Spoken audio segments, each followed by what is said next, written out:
Welcome to today's lesson. My name is Robin Thornton from robinthornton.co.uk. I'm a teacher and composer.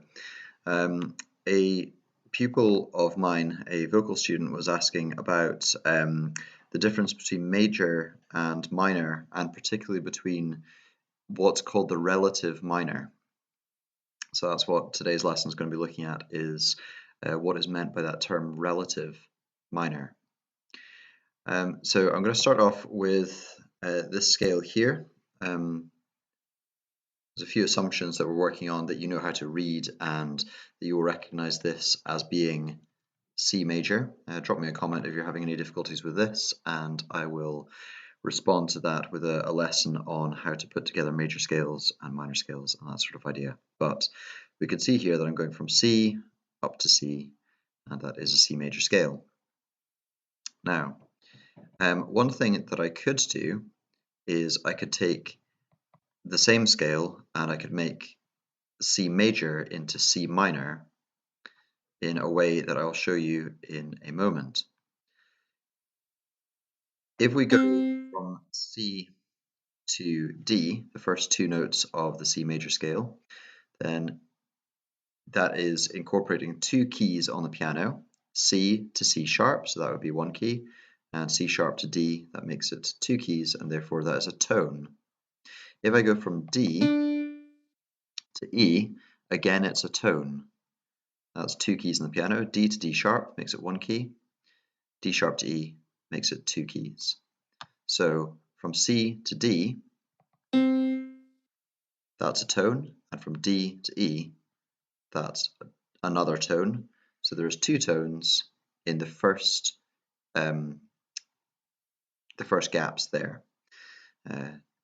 Two tones is a relatively big distance, or certainly relating to what I'm about to show you here. Therefore, this would be called a major distance. Two tones equaling major distance. Now, this scale starts on an A, but it is the A minor scale, and here is why. Moving from A to B is a tone, two keys on the piano. A to A sharp makes it one key, A sharp to B makes it two keys. So we're starting the same as the major scale. Here is the difference. From B to C is only one key, they're right next door to each other. Therefore, that is a half tone, not a full tone. So the distance from A to B is a tone, but from B to C is a half tone. So this distance is a tone and a half. From A all the way up to C is a tone and a half, and that is a smaller distance than the distance from C to E, which was two tones, if you remember. The distance from C to E is major, and the distance from A to C is minor because it is a tone and a half. So what we have here is a scale which starts to sound like this. I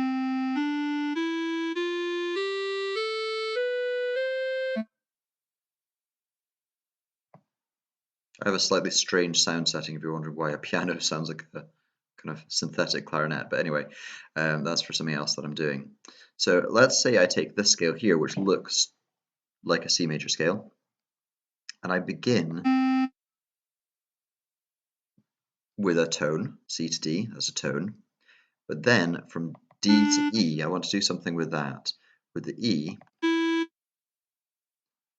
I'm going to flatten that, making from C to D a tone, and from D to E is a semitone.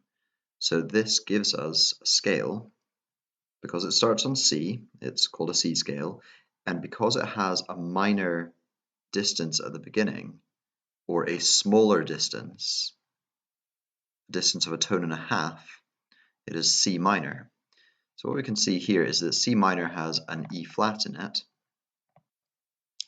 and C major doesn't. C major is the major, and C minor is what's called the tonic minor.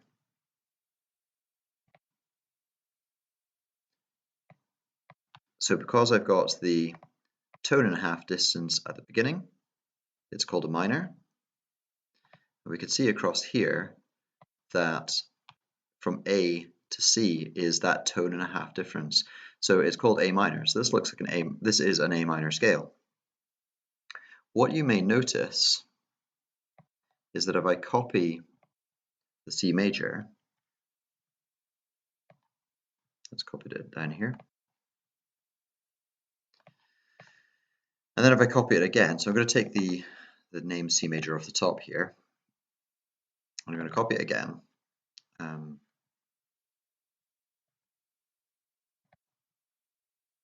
This is exactly the same scale. If I notch it down by 2, so here we are, C, down to B, down to A, that gives me a minor scale. This minor scale here uses the same notes as the major scale over here. And because it has the same notes, this is what's referred to as the relative minor.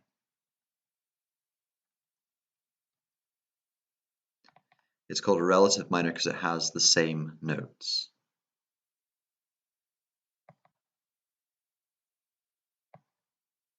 So what I could do, actually I'll do this down here,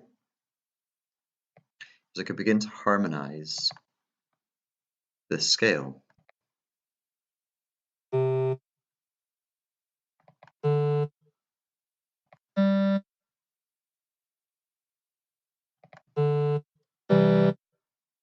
Now I'll do a separate video on what are called modes.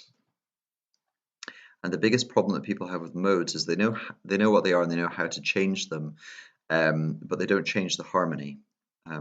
So I'll solve that problem in a different video. This starts in a C. This is a C major scale. So we're going to want to start on a C.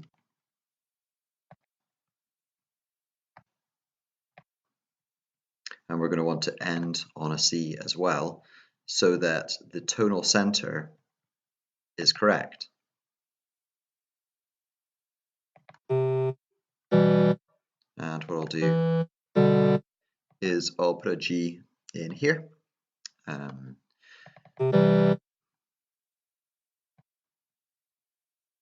over here I will put in an F.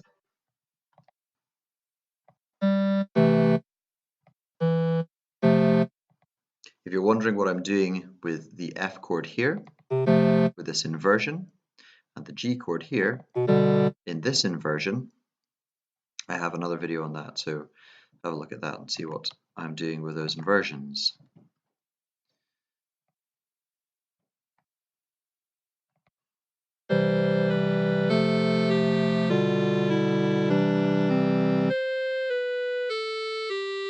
Okay, so that's one way of doing that. You'll hear that the harmony doesn't quite fit what's happening up here, because I want to keep this as simple as possible in timing. Moving G's, beneath this crotchet here and the C beneath this crotchet here, and that sort of idea would be less clear than just the 2 beat notes. So just go with it for the moment. What I just played there doesn't sound like a melody yet, it's just a harmonized scale.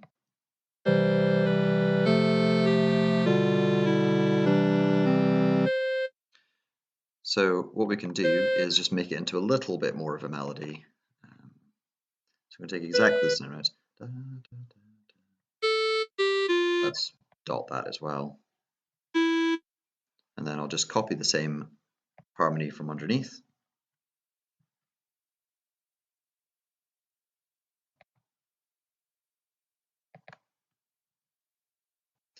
And now if I play it from here,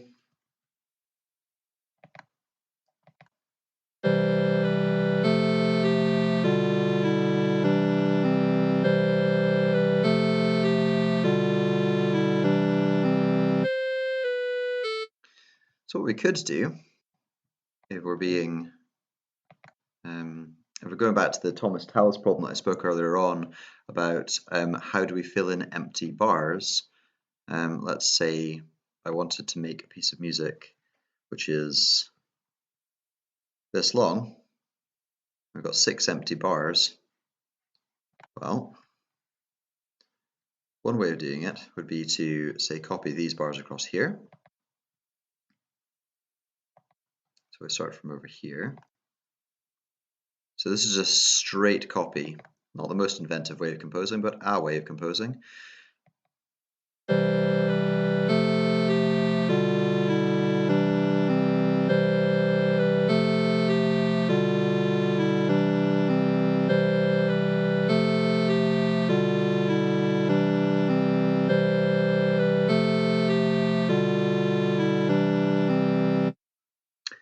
So it gets a little bit repetitive there.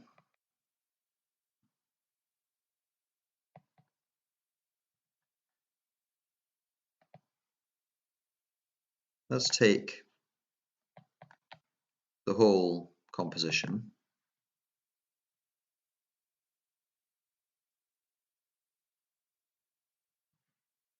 and move it up to here, so we're not going across 2 different pages, just for the simplicity of the video. And what I'm going to do is take this last section here and move it into the relative minor, 2 notes down. Let's see what sort of effect that has.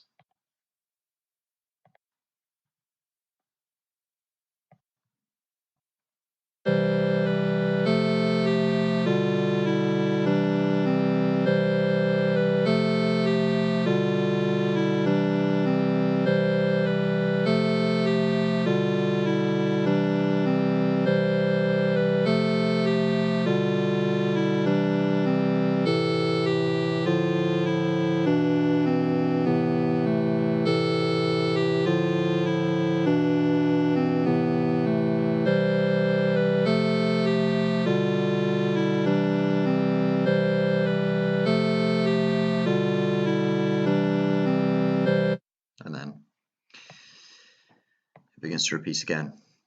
What I want to do with this video is to illustrate the difference between the major scale and the scale that is related to it, which is a minor scale because of the distance at the first 3 tones, well, the first 3 pitches being a tone and a half apart, instead of it being 2 tones apart. 2 tones is the major interval, whereas a tone and a half is the minor interval. So we can see here that this is a minor scale taken from the same notes as the major scale and therefore considered relative. Of course, the composition that I did in today's lesson is not the most complex composition I've ever composed by a long, long way. However, I've kept it as simple as possible in order to clearly hear the same material related in a minor way. It's just our way of composing. My name's Robin Thornton from robinthornton.co.uk. As I said, I'm a teacher and composer, and if you would like help with composing or the performance side of music, I teach singing, piano, guitar, bass, drums, and of course composition. I'll see you at the website where you can book lessons.